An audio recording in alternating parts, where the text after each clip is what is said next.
really great to have you back with us, Jason. It's been a while, and we know that you've been playing a lot in the dirt lately and have had some significant recent success at the Haldane Silver Project, and very exciting news about discovering multiple high-grade silver-bearing veins. So please share what you got in store.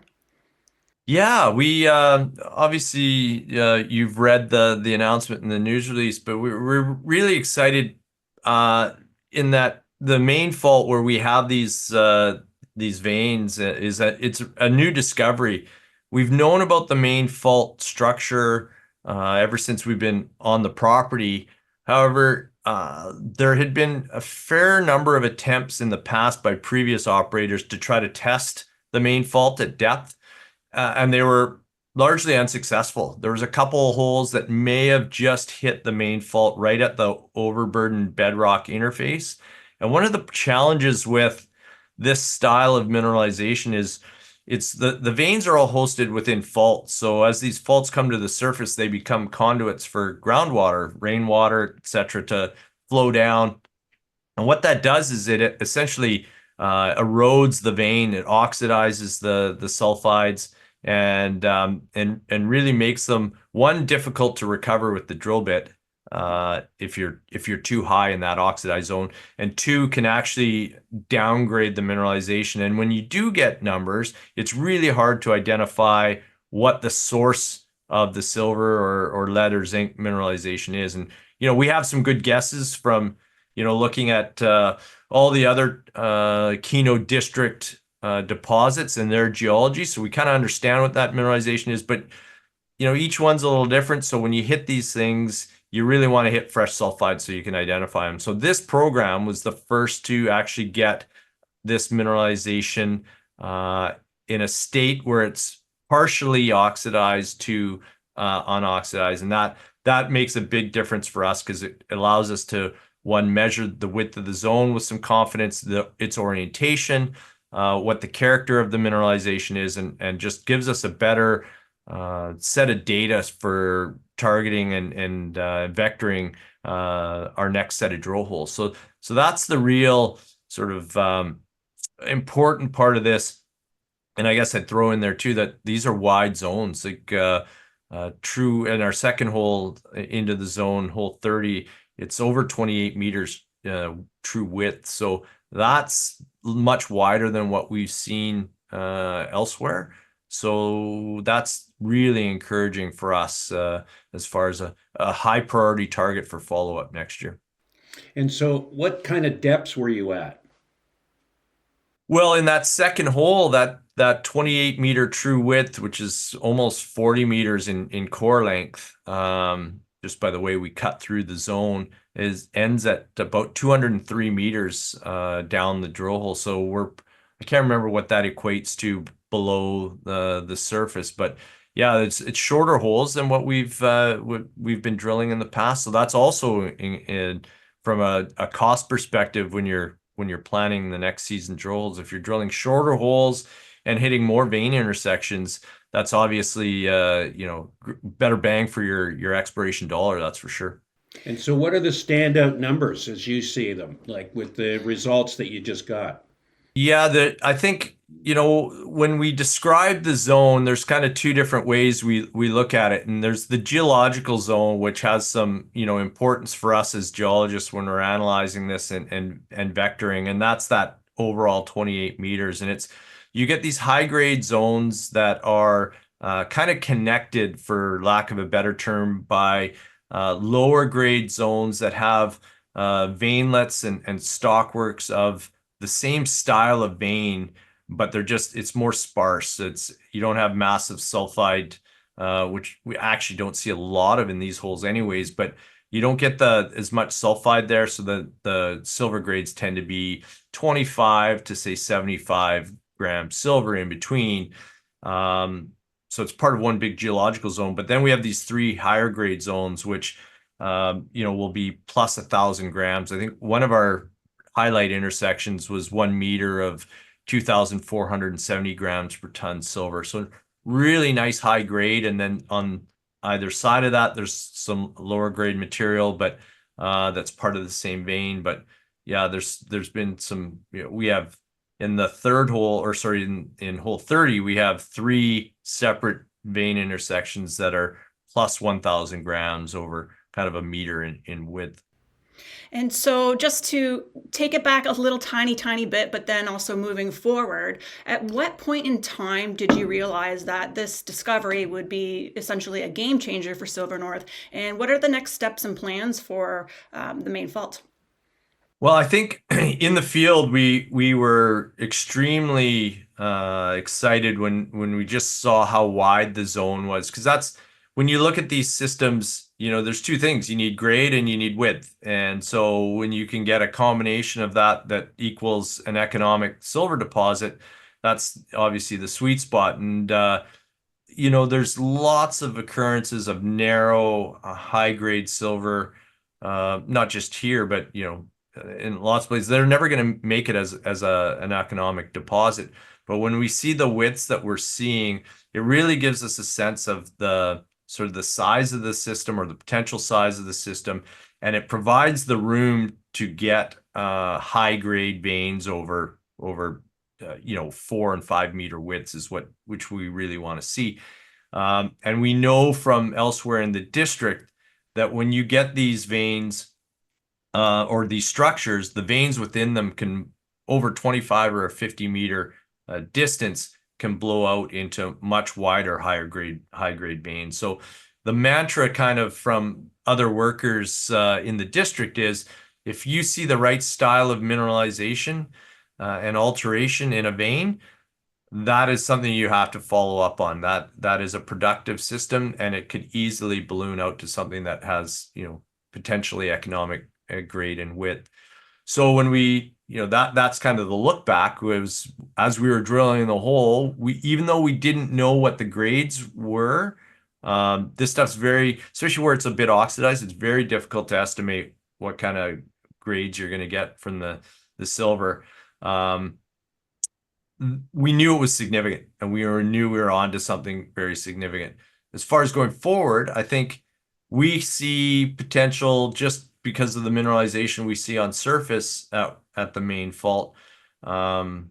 We have probably, without thinking too hard, because essentially all we've done is taken the data from this drill program, processed it, made sure the QA/QC has been done, and then we've put the results out. We haven't done really any thinking about what the next stage is, but just off the top of my head, we could be drilling a few different fences of holes at the main fault, say along a 200 meter strike, testing it at various depths from, say 4 different pads. That would give us pretty quickly, I could foresee in a season getting an idea of how big the main fault could be. Now, the best case scenario is you drill those and you still don't find any bounds to it, along strike and dip, and then you don't really know how big it is. But I think that's, without thinking too hard, that would kind of be the plan, is we'd go back there and drill a number of fences, hitting it both along strike and down dip on the structure. Well, it sounds like it's going to be very exciting for investors, and that we might end up having a full-blown excavation party eventually. Yeah, well, that's to be fair, that's a long ways down the road. There's a lot of drilling ahead of us here, but the other side of this story that we'll talk more about as this develops. But this is the 3rd new target that we've drilled at Haldane and made a discovery of Keno style silver veins. The first one we drilled way back in 2019 was a target called Bighorn, which we have yet to get back to because we've got sidetracked by the West Fault in the next drill program, and now we're on to the main fault. We do have to get back to Bighorn to drill some holes there. But again, that's a lower grade intersection. But again, the people we know working in this district at places like the Keno Hill mine and doing the exploration there, they'll tell you you're onto something. You got to follow that up, and we will get to it. And we'd actually, if we got sidetracked again, we hit this main fault mineralization. Our 3rd hole was supposed to be at Bighorn, And because of the conditions of the pad, we thought it's going to be a fight getting the drill onto that pad. Let's just keep it at main fault. Let's drill another hole. And I'm really glad we did, because that second hole really added a lot of value just to our knowledge base, but also, I think in the tenor of the veins that we hit. So that was the first target. The second was obviously west fault. Now we're on to the main fault. That's a pretty astounding success rate, and I think that just speaks to the potential of the Haldane property in general. So while the main fault will be a focus next year, we still do have these other targets that we do have to do drilling on to see how big they might be. Nice. As shareholders, and I'm sure I'm speaking for some others too, it's good to hear that you mention the neighbors, because I bet the neighbors are watching your results at the same time. Oh, I hope so.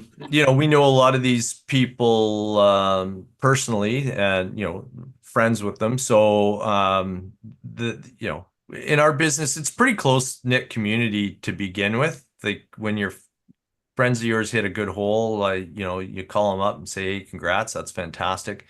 So there is a bit of that. There's also a conference in Whitehorse that starts on Sunday that we'll be up at, and we'll have some of the core on display from the main fault. But a bunch of those people will be up there, and we'll be able to discuss it with them and show it to them in person. So if they're not already aware, they will be by the time the conference is over. Just from the social aspect of being around each other, it'll come up for sure. So I think that's and that it's a big part of that district too, is the knowledge share that happens up there has been fantastic for us, and we're actually very grateful to those neighbors who've helped us out. For the investors, from the investor crowd, how can they get in on this silver rush, and what kind of tips would you have for investors that are looking to come in with Silver North? Our share price is as low as it's ever been, and I think that one is just a lack of recognition of what the Haldane property could be as part of the Keno district. And I think, for some people, they look at the district and say, well, it really hasn't taken off like maybe some thought it would. But you have 𝘁𝗏𝗏, the largest silver producer in North America, making new exploration finds on their ground and actively mining, getting that mine up to its full capacity in the time that they've since they've taken it on. And so I think the thought was always, well, Haldane, it's what does it really mean? Is it part of the district? And I think we're really proving that. And I think as 𝘁𝗏𝗏 has continued success there, that knowledge of the district will grow, and our position in that district will become more evident. And so that lack of understanding right now really creates the opportunity for those looking to get in. So I look at that as the real opportunity here. I think when you layer on the fact that the silver price has taken a bit of a hit lately, if you had told me a year ago that silver would be over $30, we would have been really happy. But when it goes to 34 and then comes back to 30, people get nervous. And that's also created a little bit of a window here as well. And we're into the tax loss selling season. These all sort of combine to create a great opportunity for anybody looking to come into not just us, but any or many of these silver juniors. So I think we're probably the best position. I am biased, but I do think with what we have in front of us, and we haven't even talked about our joint or option JV with 𝘁𝗏𝗏. We don't have the results from that drilling yet either. So we have lots of good news to come out. We have 2 active drill programs. I'm sure we'll be active on both again next year. So I think that just creates a really good entry point for investors into Silver North. That's really good insight and very helpful for people looking at a way to play silver, as Robin's question went to. So Jason, thank you for taking the time with us today and explaining the news release, which is very exciting, and also pointing out that there's more to come. So we're really grateful for that. And when you get your next news piece out, we'll be in to give you a call. Excellent. I look forward to it. It's my pleasure being on with you guys. Seeking the inside track on Silver North resources? Look no further than minestalkers.com. Our cutting-edge search tool is not only designed to reveal hidden gems, but also provides real-time stock updates. Visit for the insights and stay for the gains. Seize the opportunity and explore the magic at minestalkers.com. Uncover new investment possibilities today. Don't forget to subscribe, like, and share this video. Let's get the word out there.